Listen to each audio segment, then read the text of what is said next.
Hey everyone, welcome back to a new video. I hope you had a great day.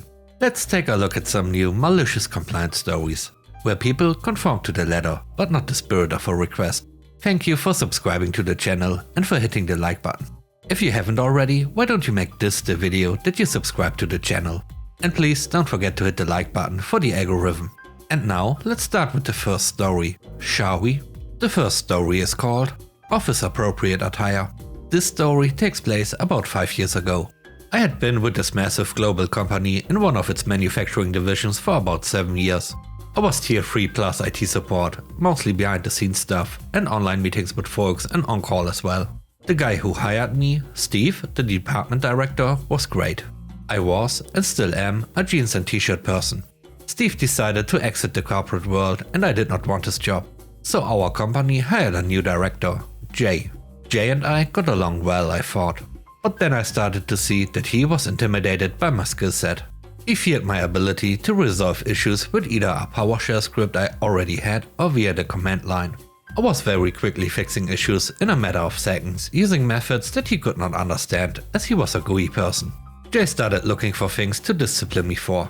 Jay decided that my wearing t-shirts was unprofessional. What do you mean by unprofessional?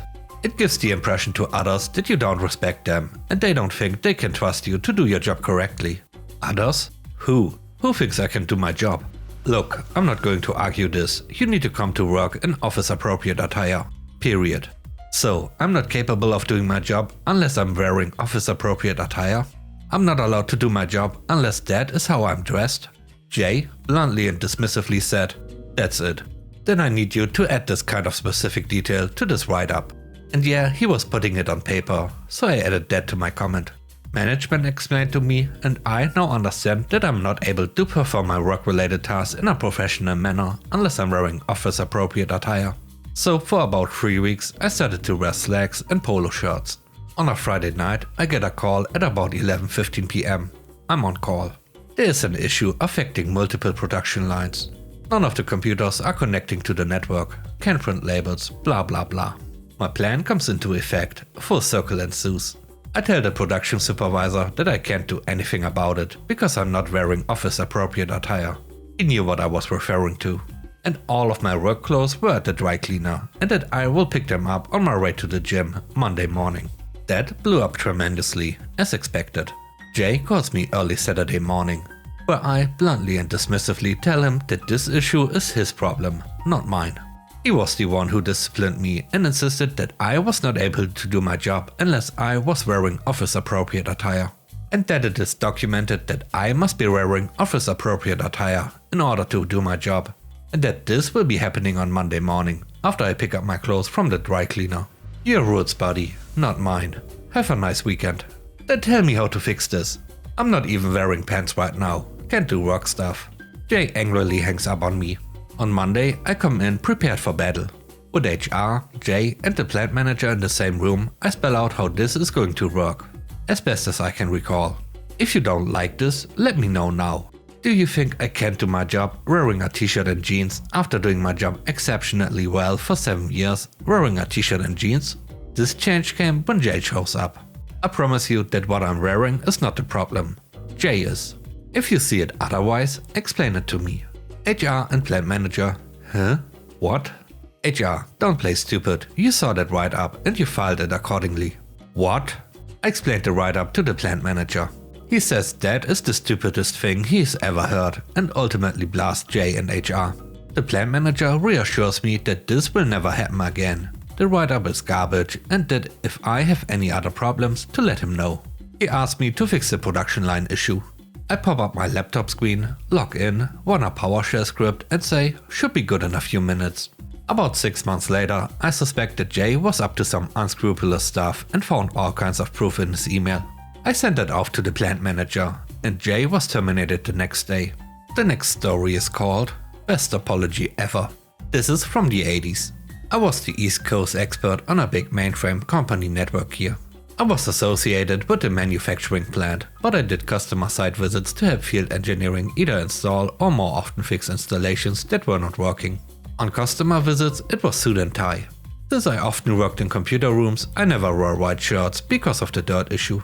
My normal attire was an up and down striped button down shirt in blue, pale green, etc. One day I fly to Boston to work with a sales droid on the configuration of a system they were trying to sell to a big bank. The sales droid says that there was a minor change. First we need to go to a mandatory sales droid meeting headed up by the regional VP of sales. Fine. We get there and it was a sea of white shirts, ties, and I stood out in my collared shirt. We sit in the 5th row and the room has about 50 to 60 droids. The regional VP gets on stage, doing his best, excite the troops to go out and say a million speech, clapping and cheering, etc. Mid-sentence he sees me and stops. "Hey you, where's your white shirt?" I look around, figured out he may be talking to me, so I point to myself. "Yeah, you in the blue shirt. All of my stuff, everyone that works for me, wears a white shirt." "Okay, good to know. Thanks." "Thanks? Get out and don't come back until you are wearing a white shirt." "You want me to go and not come back unless I'm wearing a white shirt?" "Yes, get out now." So I get up, walk to the aisle, turn and go. "Hey, do you know who I am?" "No, I don't effing know who you are and I don't effing care." "Out." "Okay, great. Then for the rest of you, I'm the East Coast expert and networking product of this plant and I work for the director of engineering there. So I don't work for him and it's unlikely that I'll be back since I don't own a white shirt." So I left and flew home. I got frantic voicemails from the sales droid about his customer. The next day I dropped into the director of engineering's office to give a trip report. He starts, "So you were a big hit at the sales meeting. The VP of sales called to apologize and wants you to come back." "Nope, not going to happen. He comes here wearing a collared shirt and apologizes to me. I'll consider it." "He's not going to do that." "Fine, then I'm not traveling out to that region. I'll talk to people on the phone. I can do my job that way just fine," and walked out. I called my sales droid and said we'd work on the phone. I'm not coming back up.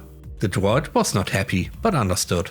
A week later the reception called that I have a guest.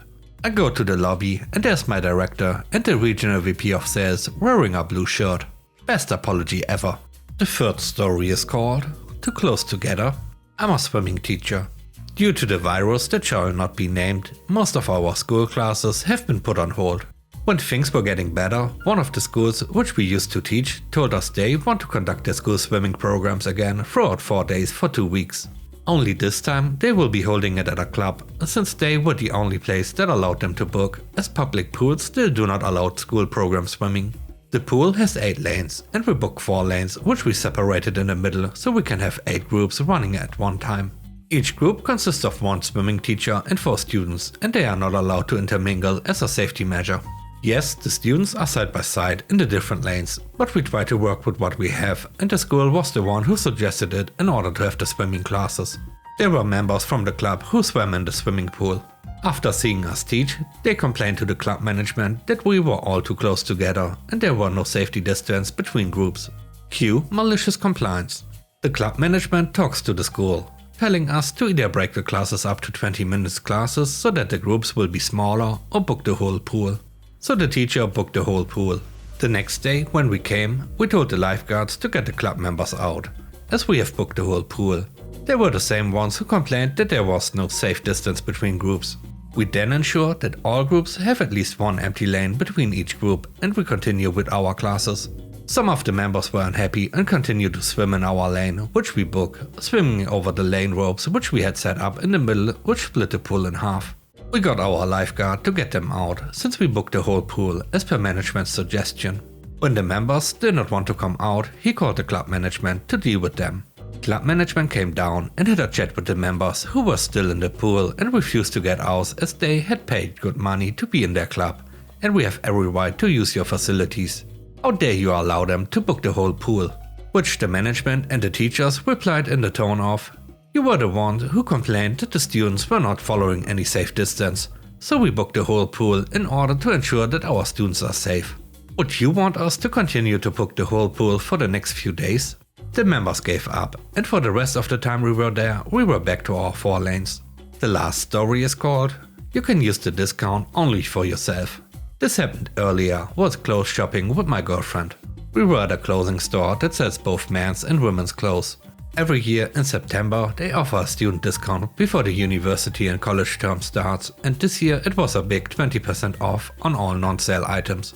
We decide to do 2 separate transactions due to one item being a gift for her friend, and my girlfriend goes first. When it comes to paying, I show my student card as I'll be the one paying, only to get, "Sorry, we can only accept the discounts on items you are purchasing for yourself." Cue the malicious compliance. We both look at each other and my girlfriend tells the cashier not to worry, that she doesn't want to proceed and will put the items aside. The cashier next to the person serving us becomes available and I go to her whilst this conversation is going on, as nobody else is in the queue and we are doing 2 separate transactions. Initially, I was going to purchase a pair of jeans, but I picked up all the items that my girlfriend has just put aside. I go to pay and show my student card. Cashier number 1 butts in abruptly. I've just told him that the discount can only be applied on items he's purchasing for himself. To which I respond, "I'd like to purchase this jumper, 3 thongs, a blouse and skirt for myself please." Cashier number 2 is grinning, whilst cashier number 1 is lost for words and mumbles, "She, referring to my girlfriend, just put them aside. Are you sure they are for you?" My response was, "Yes, they are definitely for me. I'd been eyeing up those items and took a fancy to them. When I saw they were put aside, I jumped at the opportunity to purchase them. Do you think they will suit me?" Cashier number 1 storms off. I pay and get a 20% discount. And now it's your time to shine. Let me know what you think about the stories. On a scale of 1 to 10, how would you rate the stories and today's video? I hope you enjoyed the video and I hope you have a great day. Stay safe. Bye bye.